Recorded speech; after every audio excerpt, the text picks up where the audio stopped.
Hello guys, welcome back to our channel. So இந்த வீடியோவில் நம்ம எதை பற்றி நம்ம கற்றுக்க போகிறோம் அப்படின்னா Uncooled Turbocharger பற்றி தான் இந்த வீடியோவில் நம்ம ஃபுல் அண்ட் ஃபுல் பார்க்க போகிறோம். ஸோ Uncooled Turbochargerனா என்ன, ஸோ அந்த டர்போசார்ஜர் என்ன மெட்டீரியலாக செஞ்சுருப்பாங்க, ஸோ அதோடைய பர்பஸ் என்ன, ஸோ எதுக்காக இதை வந்து மோஸ்ட் ஆஃப் த இன்ஜின்ஸில் வந்து இதை வந்து ப்ரிஃபர் பண்ணுறாங்க அப்படிங்கிற நிறைய விஷயங்களை பற்றி நம்ம இந்த வீடியோவில் நம்ம கற்றுக்க போகிறோம். ஸோ வாங்க வீடியோக்குள்ளே போகலாம். இப்போ என்கிட்ட வந்துட்டு ஒரு ஆக்சியல் டர்போசார்ஜர் இருக்குது. ஸோ எதுக்கு நான் அந்த ஆக்சியல் டர்போசார்ஜர் அப்படின்னு நம்ம சொல்கிறேன் அப்படின்னா, இதனுடைய எக்ஸாஸ்ட் இன்லெட் பாருங்களேன். ஸோ இன்லெட் வந்து இந்த ஷாஃப்டோட ரொட்டேஷனுக்கு பேரலாக வருது. ஸோ பேரலாக வந்து பர்பெண்டிகுலராக வெளியே போகுது இல்லையா. ஸோ இப்படி பேரலாக வந்துச்சு அப்படின்னா ஆக்சியலாக இன்னாகி ரேடியல் அவுட் ஆகுது. ஸோ இதனால் இது வந்து ஆக்சியல் டர்போசார்ஜர். ஸோ இந்த ஆக்சியல் டர்போசார்ஜர் பார்த்தீங்க அப்படின்னா இதனுடைய டர்பைன், ஸோ உள்ளே வந்து டர்பைன் இருக்குமா, ஸோ வெளியில் வந்து டர்பைனோட கேசிங் இருக்கும். ஸோ இந்த கேசிங் பார்த்தீங்க அப்படின்னா வாட்டர் கூல்டாக இருக்கும். ஸோ அப்போல்லாம் ஸோ வாட்டர் கூல்ட். ஸோ இதனால் இது என்ன சொல்லுவோம் அப்படின்னா வாட்டர் கூல் டர்போசார்ஜர்னு சொல்லுவோம். ஸோ ஏன் இது வாட்டர் கூல்டாக இருக்குது அப்படின்னா, இப்போ எக்ஸாஸ்ட் இருக்கு இல்லையா, எக்ஸாஸ்ட்டு ஹை டெம்பரேச்சரில் எக்ஸாஸ்ட் என்ட்ரு ஆகும் இல்லையா. ஸோ அந்த ஹை டெம்பரேச்சர் உள்ள எக்ஸாஸ்ட் கேஸ் வந்து இந்த டர்பைன் கேசிங்கை வந்து எந்த டேமேஜும் பண்ணிடக்கூடாது அப்படிங்கிறதுக்காக அந்த கேசிங்கை வந்து வாட்டர் கூல்டாக டிசைன் பண்ணியிருப்பாங்க. ஸோ இதனால் வாட்டர் கூல்டாக பண்ணியிருக்கிறதுனால அந்த கேசிங்க்கு எந்த ஒரு ப்ராப்ளமும் வராமல் இருந்துச்சு. ஸோ இது பார்த்தீங்க அப்படின்னா செர்டைன் பீரியட் வரைக்கும் தான். ஸோ அடுத்து என்ன நடந்துச்சு அப்படின்னா, ஸோ அதுக்கப்புறம் என்ன பண்ணுறாங்க அப்படின்னா, இந்த அனெக்ஸ் 4க்கு கீழே ஒரு ரெகுலேஷனை கொண்டு வராங்க. ஸோ அனெக்ஸ் 4 அப்படிங்கிறது என்ன, ப்ரிவென்ஷன் ஆஃப் ஏர் பொல்யூஷன் தானே. ஸோ வந்துட்டு இதுக்கு கீழே இந்த அனெக்ஸ் 4 கீழே என்ன கொண்டு வராங்க அப்படின்னா, உங்களுடைய டர்போசார்ஜர் எக்ஸாஸ்ட் கேஸோட எமிஷனை கண்ட்ரோல் பண்ணணும் அப்படின்னா உங்களுடைய கம்ப்ரஷன் ரேஷியோ பார்த்தீங்க அப்படின்னா 4 இல்லைனா அதுக்கு மேலே இருக்கணும் அப்படிங்கிற மாதிரி கொண்டு வராங்க. ஸோ இப்போது நம்மக்கிட்ட வந்துட்டு அதிக அமௌண்ட் ஆஃப் ஃபியூல் இருக்குன்னு வச்சுப்போம், அதிக அமௌண்ட் ஆஃப் ஃபியூல் இருக்குது.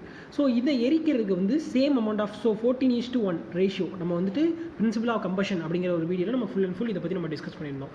ஸோ இந்த 1 kg ஆஃப் ஃபியூலை நமக்கு எரிக்கிறதுக்கு 14 kg ஆஃப் ஏர் தேவை. ஸோ இந்த ரேஷியோவை நம்ம அச்சீவ் பண்ணால் மட்டும்தான் நமக்கு என்ன கிடைக்கும், குட் கம்பஷன் கிடைக்குமா. பட் வந்து இந்த 1 kg ஆஃப் ஃபியூலை எரிக்கிறதுக்கு இந்த 14 kg விட கம்மியான ஏர் கிடச்சிச்சின்னு வச்சுக்கோங்களேன், இந்த கம்பஷன் வந்து ஒழுங்காக இருக்காது. ஓகேங்களா. ஸோ அப்போது இந்த ரேஷியோவை நீங்கள் மெயின்டைன் பண்ணணும் அப்படின்னா உங்களுடைய கம்ப்ரஷன் ரேஷியோ எப்படி இருக்கணும், டர்போசார்ஜர் கம்ப்ரஷன் ரேஷியோ 4 இல்லை அதை விட அதிகமாக இருக்கணும். இருந்தால் மட்டும்தான் இந்த ரேஷியோவை நம்ம அச்சீவ் பண்ண முடியும். ஸோ வந்து குட் கம்பஷனை நம்ம அச்சீவ் பண்ண முடியும். ஸோ எக்ஸாஸ்ட் கேஸோட எமிஷனை நம்ம கண்ட்ரோல் பண்ண முடியும். சப்போஸ் இதுக்கு கீழே இருந்துச்சு அப்படின்னா நமக்கு வந்து எக்ஸாஸ்ட் கேஸோட எமிஷன் வந்து அதிகமாக இருக்கும். அப்போது இந்த ரெகுலேஷன் வந்ததுக்கப்புறம் அவங்க டர்போசார்ஜர் பார்த்திங்க அப்படின்னா நம்ம கம்ப்ரஷன் ரேஷியோ 4க்கு மேலே தான் இருக்கணும், டிசைன் பண்ணணும் அப்படிங்கிற மாதிரி ஒரு நிலைமைக்கு வந்தாங்க. ஸோ இப்போ வந்து கம்ப்ரஷன் ரேஷியோனா என்ன, ஸோ நமக்கு நார்மலாக என்ஜின் அப்படின்னு எடுத்துக்கிட்டோம் அப்படின்னா அதனுடைய கம்ப்ரஷன் ரேஷியோ பார்த்தீங்கன்னா total volume divided by clearance volume. So இதனுடைய டோட்டல் வேல்யூம் டிவைடட் பை இது பிஸ்டன் வந்து டிடிஸில் இருக்கப்போ இந்த கிளியரன்ஸ் வேல்யூம். ஸோ விடி அப்படிங்கிறது என்ன, ஸ்ட்ரோக் வேல்யூம் ப்ளஸ் வந்து கிளியரன்ஸ் வேல்யூமா டிவைட் பை விசி. ஸோ இதுதான் வந்து கம்ப்ரஷன் ரேஷியோ ஃபார் இன்ஜினுக்கு. அதே டர்பைனுக்கு கம்ப்ரஷன் ரேஷியோனா என்ன அப்படிங்கிறத பற்றி இப்போ பார்க்கலாம். ஸோ இங்கே கம்ப்ரஷன் ரேஷியோ அப்படிங்கிறது நம்ம வேல்யூமை நம்ம என்ன பண்ணோம் எடுத்துக்கிட்டோம். இங்கே வந்து நம்ம ப்ரெஷர் எடுத்துக்க போகிறோம். ஸோ டோட்டல் வேல்யூம் பதிலாக நமக்கு absolute pressure divided by atmospheric pressure. So absolute pressure அப்படின்னா gauge pressure plus atmosphere pressure. So இது கேஜ் ப்ரெஷர்னா என்ன அப்படின்னா, இப்போது நம்மளுடைய கம்ப்ரஸர் இது வந்து நம்ம கம்ப்ரஸர் அப்படின்னு கன்சிடர் பண்ணிப்போம். ஸோ இது இன்லெட். ஸோ இது பண்ணிட்டு இப்போ நமக்கு இந்த அவுட்லெட்டில் பார்த்திங்க அப்படின்னா நமக்கு ஒரு ப்ரெஷர் கேஜ் வந்து ஃபிட் பண்ணியிருப்போம். ஓகேங்களா. ஸோ இந்த ப்ரெஷர் கேஜ் வந்து எதை நமக்கு மெஷர் பண்ணோம் அப்படின்னா இந்த கம்ப்ரஸருக்குள்ளே உள்ள ப்ரெஷர் மட்டும் தான் மெஷர் பண்ணும். ஸோ வித்தவுட் அட்மாஸ்பியர் ப்ரெஷரை வந்து கம்பேர் பண்ணாது. ஸோ அட்மாஸ்பியர் ப்ரெஷரை தவிர்த்து இங்கே எக்ஸாக்டாக எவ்வளோ ப்ரெஷர் இருக்குது அப்படிங்கிறத மட்டும்தான் நம்மளுடைய ப்ரெஷர் கேஜ் வந்து மெஷர் பண்ணும். ஸோ அப்சல்யூட் ப்ரெஷர் அப்படிங்கிறது கேஜ் ப்ரெஷர் ப்ளஸ் வந்து atmosphere pressure. So divided by atmosphere pressure. So இப்போ இந்த atmosphere pressure and gauge pressure நம்ம கூட்டணும் அப்படின்னா நமக்கு 4.5 bar கிடைக்குதுன்னு வச்சுப்போம். ஸோ அட்மாஸ்பியர் ப்ரெஷர் என்ன, ஸோ 1 bar. ஸோ டிவைட் பண்ணிங்க அப்படின்னா 4.5 கம்ப்ரஷன் ரேஷியோ கிடைக்கிது. ஸோ இதுதான் வந்துட்டு இங்கே ப்ரெஷரை வச்சு தான் நம்ம வந்து கம்ப்ரஷன் ரேஷியோ எடுக்கும். அப்போ வந்துட்டு இப்போ எடுத்துக்குவோம். ஸோ இப்போ இந்த கம்ப்ரஷன் ரேஷியோவை நான் வந்து அதிகப்படுத்தணும். ஓகேங்களா. இந்த கம்ப்ரஷன் ரேஷியோவை அப்போ உள்ள கம்ப்ரஷன் இந்த வாட்டர் கூல்டு டர்போசார்ஜர்லாம் பார்த்தீங்கன்னா கம்ப்ரஷன் ரேஷியோ வந்து 3.5 இல்லைனா 3 இது மாதிரி தான் இருக்கும். அப்போ நம்ம என்ன பண்ணணும், இதை வந்து 4 இல்லைனா 4.5க்கு நம்ம கொண்டு வரணும். அப்போது இந்த கம்ப்ரஷன் ரேஷியோ நம்ம அதிகப்படுத்தணும் அப்படின்னா என்ன பண்ணணும், கம்ப்ரஸரோட வீல் ஸ்பீடை நம்ம அதிகப்படுத்தணும். ஸோ இது ரொட்டேஷன் வந்துட்டு இது ஸ்பீடாக ரொட்டேட் ஆச்சு அப்படின்னா அதிகமான ஏரை வந்துட்டு எடுக்கும் இல்லையா. ஸோ அதிகமான ஏர் எடுக்கும். ஸோ அதிகமான ஏர் எடுத்துச்சு அப்படின்னா நம்மளுடைய கேஜ் ப்ரெஷர் அதிகமாகும். ஸோ அப்போது நம்மளுடைய கம்ப்ரஷன் ரேஷியோ நமக்கு அதிகமாக கிடைக்கும். அப்போது இந்த வீலோட ஸ்பீடை நம்ம எப்படி இன்க்ரீஸ் பண்ணுறது, அப்போ அந்த கம்ப்ரஸர் வீலோட ஸ்பீடை நம்ம அதிகப்படுத்தணும் அப்படின்னா டர்பைன் ரொட்டேட் அதோட கனெக்ட் ஆகிருக்க டர்பைனை நம்ம ஸ்பீடாக சுற்றலாம் நமக்கு வந்துட்டு கம்ப்ரஸரோட வீலும் ஸ்பீடு அதிகமாகும். அப்போ ஃபஸ்ட்டு எப்படி வந்து டர்பைனோட ஸ்பீடு அதிகப்படுத்துது அப்படின்னா ஃபஸ்ட்டு வந்து எப்படி டர்பைன் ஒர்க் ஆகுது, எப்படி ரொட்டேட் ஆகுது அப்படிங்கிறத தெரிஞ்சுக்கணும். ஸோ இப்போ இந்த டர்பைனில் பார்த்தீங்கன்னா ஃப்ளோ எனர்ஜி தான் பார்த்தீங்கன்னா மெக்கானிக்கல் எனர்ஜியாக கன்வெர்ட் ஆகும். ஃபார் எக்ஸாம்பிள் இப்போ இந்த ஃப்ளோ எனர்ஜியில் 2 இருக்கும். ஸோ வர்ற எக்ஸாஸ்ட் கேஸ் இருக்கு இல்லையா, இப்போ இதுதான் வந்துட்டு ஒரே பிளேடோட டாப் செக்ஷன்.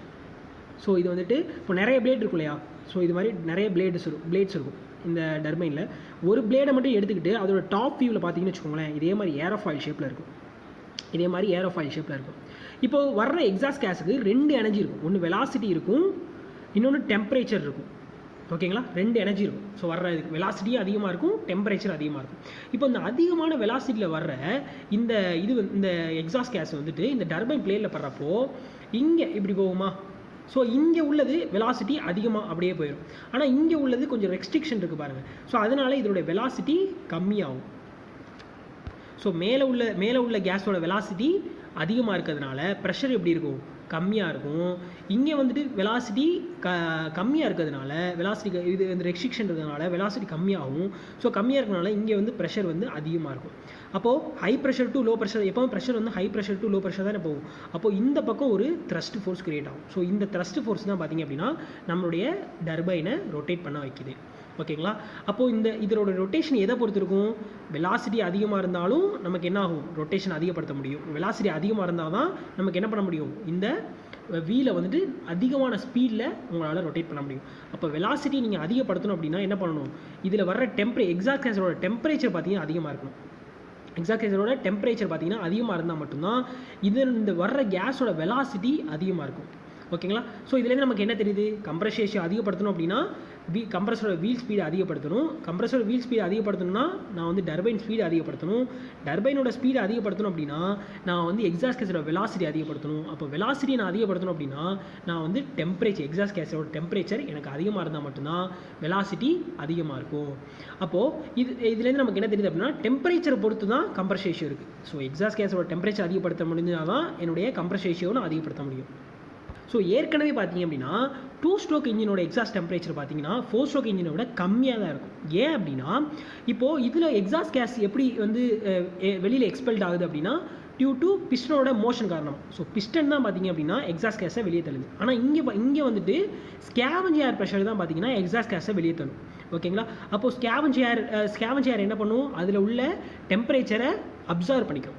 ஓகேங்களா, ஸோ 2 ஸ்ட்ரோக் இன்ஜினில் ஸ்கேவஞ்ச் ஏர் ப்ரெஷர் வந்து சம் அமௌண்ட் ஆஃப் ஹீட் எனர்ஜியை எக்ஸாஸ்ட் கேஸ்லேருந்து அப்சர்வ் பண்ணிக்கணும்.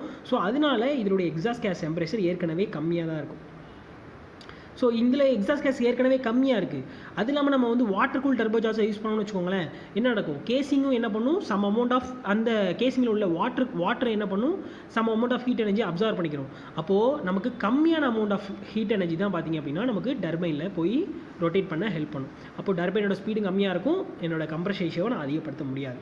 அது மட்டும் இல்லாமல் இந்த கிராஃப் பாருங்கள். ஸோ இந்த கிராஃபில் எக்ஸ் ஆக்சிஸில் நான் எக்ஸாஸ்ட் கேஸ் டெம்பரேச்சரையும், ஒய் ஆக்சிஸில் ஹீட் அவைலபிள் அட் எக்னாமைசரை எடுத்திருக்கேன். இப்போ நான் இங்கே வந்து 2 டர்போசார்ஜர் யூஸ் பண்ணியிருக்கேன். 2 வாட்டர் கூல் டர்போசார்ஜருக்கு அப்புறம் எப்படி டெம்பரேச்சர் இருக்குது, அன்கூல் டர்போசார்ஜருக்கு அப்புறம் எப்படி டெம்பரேச்சர் இருக்குது. ஸோ இங்கே பார்த்தீங்கன்னு வச்சுக்கோங்களேன், ஆஃப்டர் வாட்டர் கூல் டர்போசார்ஜரை ரீச் பண்ணதுக்கப்புறம் எனக்கு எக்னாமைசரில் கிடைக்கிற ஹீட் எனர்ஜி பார்த்தீங்கன்னா கம்மியாக தான் இருக்குது. ஏன் அப்படின்னா அந்த கேசிங் வந்துட்டு சம் அமௌண்ட் ஆஃப் ஹீட்டை வந்து அப்சார்வ் பண்ணிக்கும். அதே நான் அன்கூல் டர்போசார்ஜர் யூஸ் பண்ணேன்னு வச்சுக்கோங்களேன், என்னுடைய ஹீட் அவைலபிள் அட் எக்னாமைசர் பார்த்தீங்கன்னா அதிகமாக இருக்குது. ஏன் அப்படின்னா இதில் வந்து நம்ம அன்கூல் டர்போசார்ஜர் யூஸ் பண்ணுறோம். ஸோ டர்பைன் நம்ம கேசிங்கை நம்ம வந்து கூல் பண்ணுறது இல்லை. ஸோ நமக்கு அவ்வளோ ஹீட் எனர்ஜி வந்துட்டு எனக்கு எக்னாமைசரில் அவைலபிள் ஆகும். ஓகேங்களா, ஸோ அவ்வளோ ஹீட் எனர்ஜி எனக்கு எக்னாமைசரில் அவைலபிள் ஆகும். அது மட்டும் இல்லாமல் இந்த அன்கூல் டர்போசார்ஜர் யூஸ் பண்ணுறது மூலிமா அந்த எக்ஸாஸ்டில் உள்ள ஹீட் எனர்ஜியை வச்சுட்டு எக்னாமைசர்லையும் நமக்கு அதிகமான ஹீட் எனர்ஜியை அவைலபிள் பண்ண வைக்க முடியும். அது மட்டும் இல்லாமல் நம்ம பவர் டேக் ஆஃப் பண்ண முடியும். ஸோ பவர் டேக்கின் அப்படின்னா அந்த ரிமைனிங் எக்ஸாஸ்டில் உள்ள ஹீட் எனர்ஜியை வச்சுட்டு என்ஜினோட ஷாஃப்ட் இருக்கு இல்லையா, ஷாஃப்ட் இருக்குது. ஸோ இதில் வந்து ஒரு டர்பைனை கனெக்ட் பண்ணி இந்த டர்பைனை ரொட்டேட் பண்ண மூலியமா என்ஜினோட இந்த ஷாஃப்டோட ரொட்டேஷனை அதிகப்படுத்த முடியும். அப்போது என்ஜின் ஷாஃப்டோட ரொட்டேஷனை நம்மளால் அதிகப்படுத்தி நம்ம வந்து பவர் டேக்கின் கொடுக்க முடியும். ஸோ எக்ஸ்ட்ரா பவரை நம்மளுடைய இந்த ப்ரப்பலர் ரொட்டேட் பண்ண எக்ஸ்ட்ரா பவரை நம்மளால் கொடுக்க முடியும். அது மட்டும் இல்லாமல் பவர் டேக் ஆஃபும் பண்ண முடியும். ஸோ பவர் டேக் ஆஃப்னா என்ன அப்படின்னா அந்த ஹீட் எனர்ஜியை வச்சுட்டு ஒரு ஜென்ரேட்டரோட ஜென்ரேட்டரில் ஒரு டர்பைனை கனெக்ட் பண்ணி அதையும் நம்மளால் ரொட்டேட் பண்ண முடியும். ஸோ வந்து பவர் டேக்கின்னு பண்ண முடியும். ஸோ அதாவது என்ஜினில் ப்ரொடியூஸ் ஆகிற எக்ஸாஸ்ட் கேஸை வச்சு நம்மளால் பவர் டேக்கின்னு பண்ண முடியும், பவர் டேக் ஆஃபும் பண்ண முடியும். அதுவே நம்ம வாட்டர் கூல் டர்போசார்ஜர் யூஸ் பண்ணுறப்போ நமக்கு some amount of heat energy என்ன பண்ணிடும், அந்த வாட்டர் வந்து அப்சர்வ் பண்ணிடும். ஸோ அதனால் நமக்கு எக்ஸஸ் ஹீட் எனர்ஜி அந்த எக்ஸாஸ்ட் கேஸில் இருக்காது.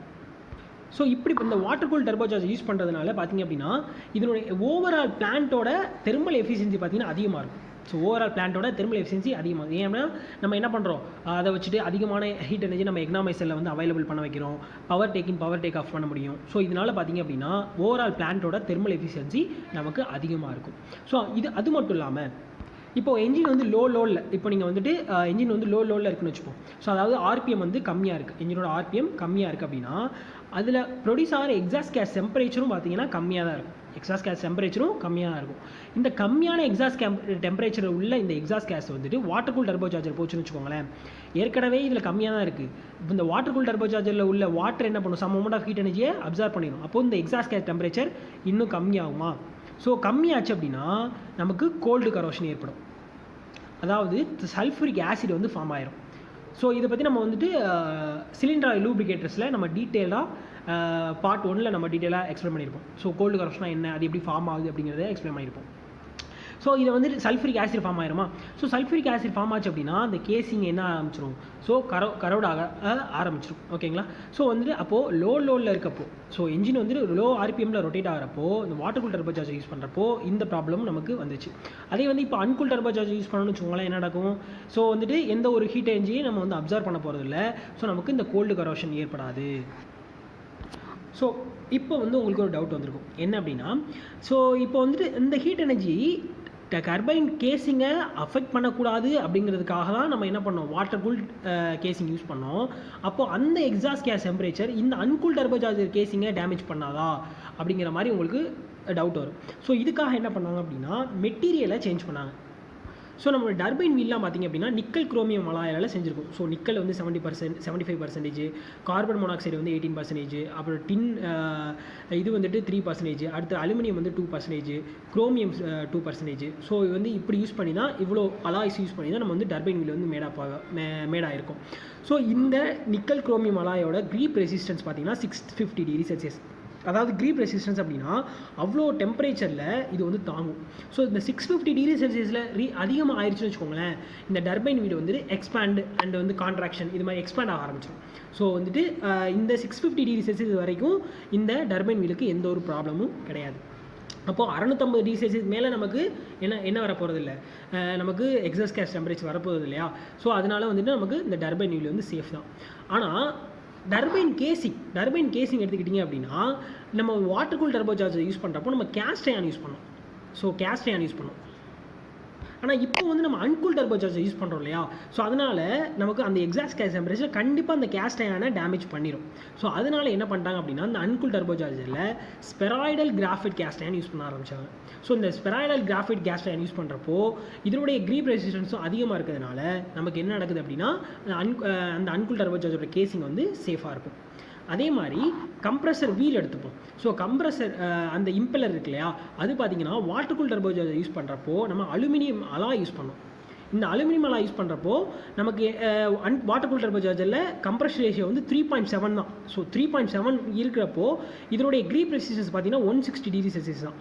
ஸோ அதனால் நமக்கு வந்துட்டு இது வந்து சேஃப், வாட்டர் கூல் டர்போசார்ஜர் சேஃபாக இருந்துச்சு. ஆனால் இப்போ கம்ப்ரஷன் ரேஷியோ தான் நம்ம அதிகப்படுத்திட்டோம்ல. ஸோ 4.5 அதிகப்படுத்திட்டோம்ல.